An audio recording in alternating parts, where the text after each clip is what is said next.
Hi everyone, I'm Jessica, the plant killer. I love to create and share delicious plant-based recipes and also my adventures in pursuing my dreams.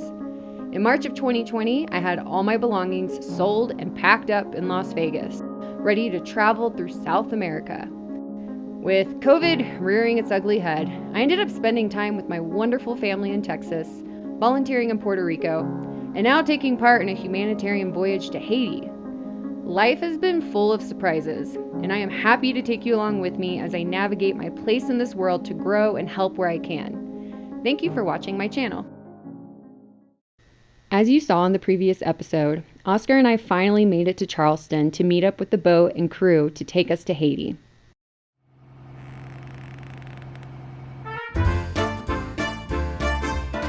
Wine corks we save for parlor tricks. You start out with the wine corks like this, and then you go like this, and they end up like this.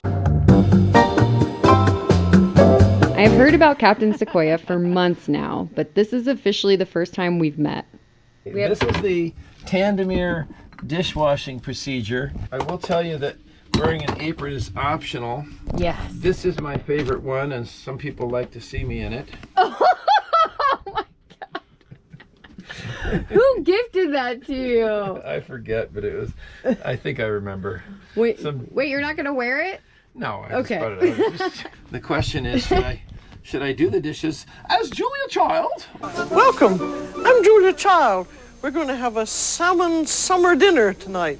But we're not going to cook a whole salmon because they're so terribly expensive. I like Julia Child. So, if Julia Child were telling you how to do the dishes here on Tandemir, it would go something like this.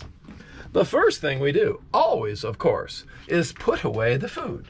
We've already done that part. I'm not going to keep up Julia Child's for this whole thing. Okay, that's okay. Living on a farm, we were very conscious of our food and other material waste, but being on a boat is a whole nother ballgame. Tandemir has developed a pretty impressive way of conserving water while washing the dishes efficiently.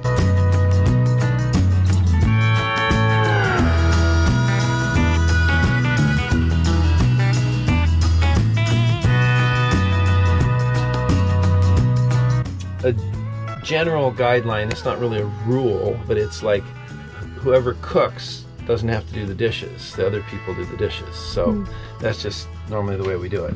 That's a good rule. So there we are. Now we can turn the lights back to night mode. Night mode. Of course, I jumped into getting to know the galley first thing in the morning, while I started sharing my sailing concerns with Sequoia. I'm not gonna lie, that's the thing I'm the most nervous about. Getting seasick. Yes. I mean, I lived in Hawaii for 7 years, and I, went on a couple sailboats and catamarans and booze cruises, stuff like that. I'm trying to build up the fear so that I expect the worst of feeling sick. So that if I don't feel that bad, I'm like, okay, hey, I'm better than I thought I would be. Once situated, it was time to get to work. I processed the food that Oscar and I brought for the boat into the inventory, and then we loaded the 52 solar panels. Sequoia says this was his heaviest boatload yet. Stay tuned to the end of this video for clips from the local news in Ocean City, Maryland about this voyage. It's pretty cool.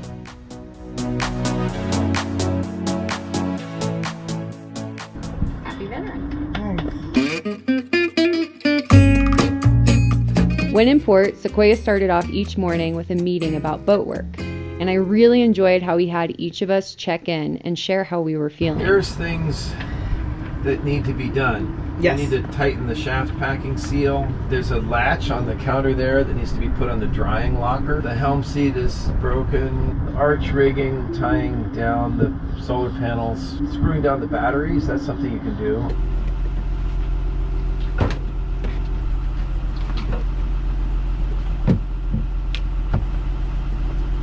Bow line, and then bring it in.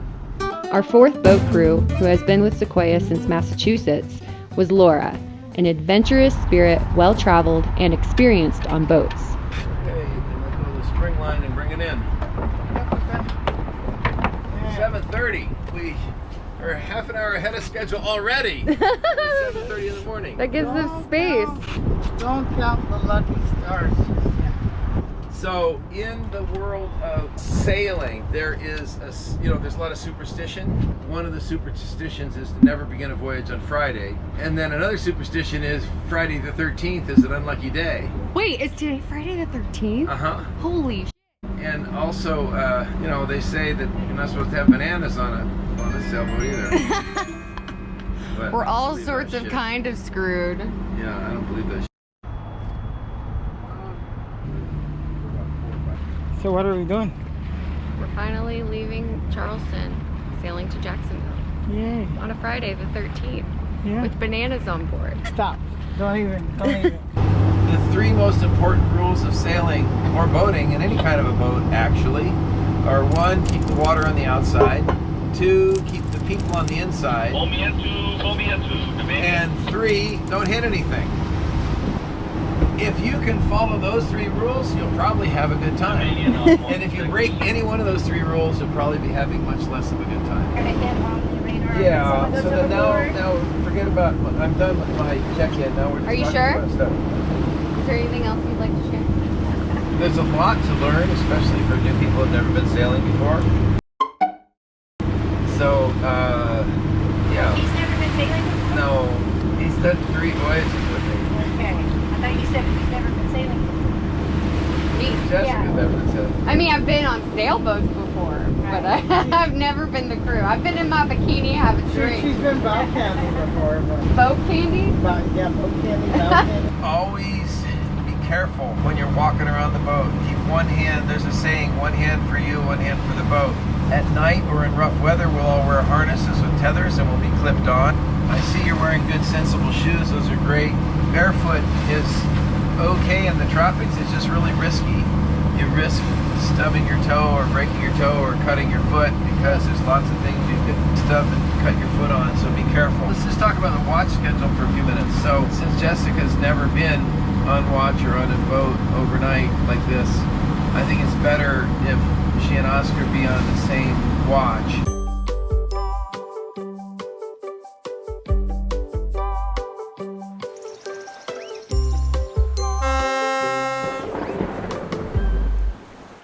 So we have to watch either the compass or the chart plotter and keep us on the heading of the direction we want to be going.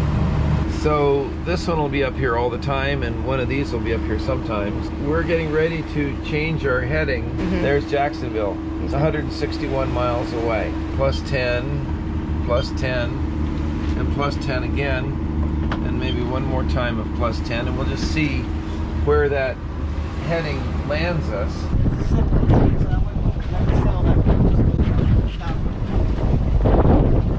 And the next thing we do... Preventer, you want it off? Yeah, you can take the preventer off now. Next thing we do is put the halyard on. This is the halyard right here. Sometimes these things can call badges. You gotta make sure they get it up. Whoa. Get it up to here. Put it around the winch 3 times. Clockwise. Clockwise. This is the oil pressure. The oil pressure can be anything between 20 and 50. The other thing is the engine RPMs. Right now we're going 1400 RPMs. 1500 is like maximum. Here, if I pull this lever back, go down. If the oil pressure goes down or the water temperature goes up, the first thing you gotta do is shut the engine down. Pull, Jessica, pull. Do I pull from here? Yes, just pull. Okay. All right. Oh, there we go. Yeah, it was backwards. Yeah. I was like, why is this so hard? Wait, you got to overwrap. You can't ever overwrap it. You overwrap it, we're in deep shit. Big cranks until you can't anymore. And then go little. So just a little cranks. There you go. It's a 2-speed winch. It goes the same direction either way you crank. So is this the Genoa? Okay. I've always been drawn to doing nonprofit service work, and I've been on involved with a lot of nonprofits. It's your Dharma? It's my dharma to help other people, and I'm uniquely qualified to help these people in Haiti on this small island with no running water and no electricity, because the only way you can get anything to that island is by boat, and they need a lot of help, and I'm good at it. Oh, thank you. I'm so uniquely qualified that it's almost like Wrong. if I refused to do it and just decided to go be a playboy. And you know, inherited money and decided to just like, oh, I'm just gonna go be a playboy and screw movie stars, you know, or whatever. Is that the life you'd be living if you weren't doing If I was rich. Damn, this is really good. It's really good. Thank you. There's no place you can go to get ones this good. I saw shredded mozzarella and I was like, oh, that'll be fine. Oh, I Instead of going think- further. Oh my god! I forget, I gotta look at all the labels. That's hilarious. It's fine.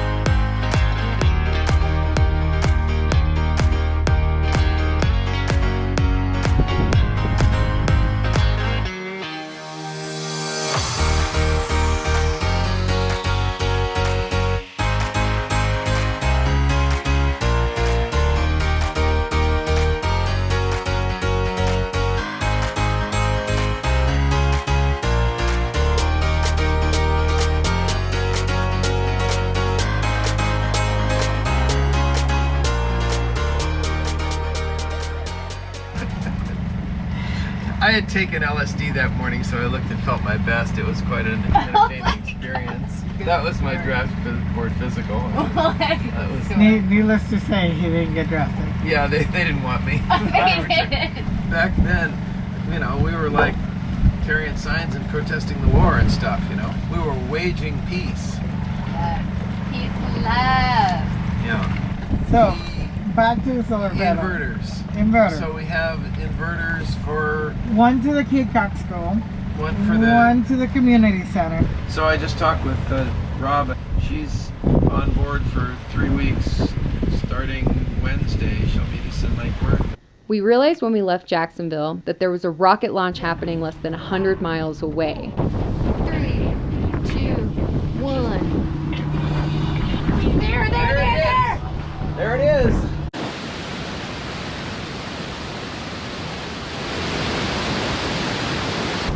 Wow. It's really cool that we got out here for this. Our luck did not last long though. I've had better days. Sequoia heard terrible noises coming from the engine room when we weren't too far out. So we called in a tow to bring us back to Jacksonville. You're gonna kiss it. Come up. Okay, Oscar, get that spring line on.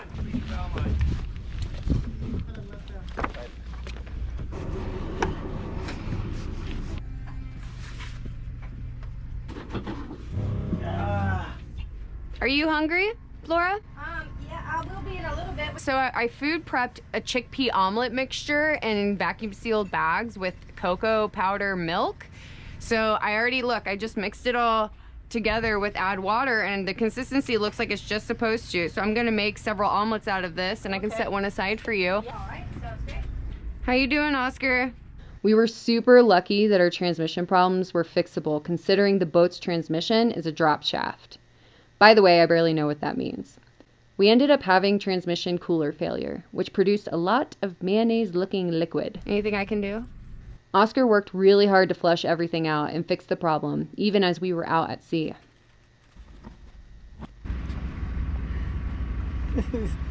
None of these are freaking. Oh, fuck. Yeah, none of these are. You good?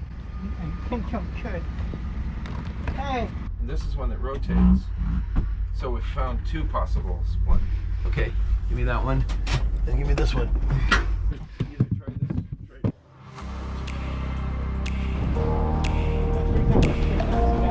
Start Oscar, you're right there. Loosen the sheet. And crank it up. After several days on the boat, I was starting to feel somewhat useful while sailing.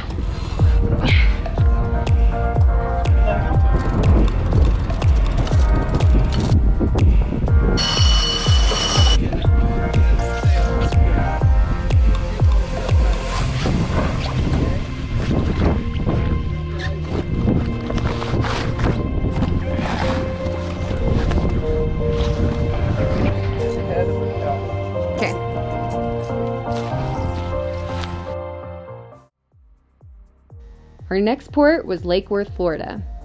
In the recent weeks since Oscar and I left Puerto Rico, our relationship had become really challenging. At this point in the trip, we were both taking things day by day and worked hard to see if we were really compatible long term.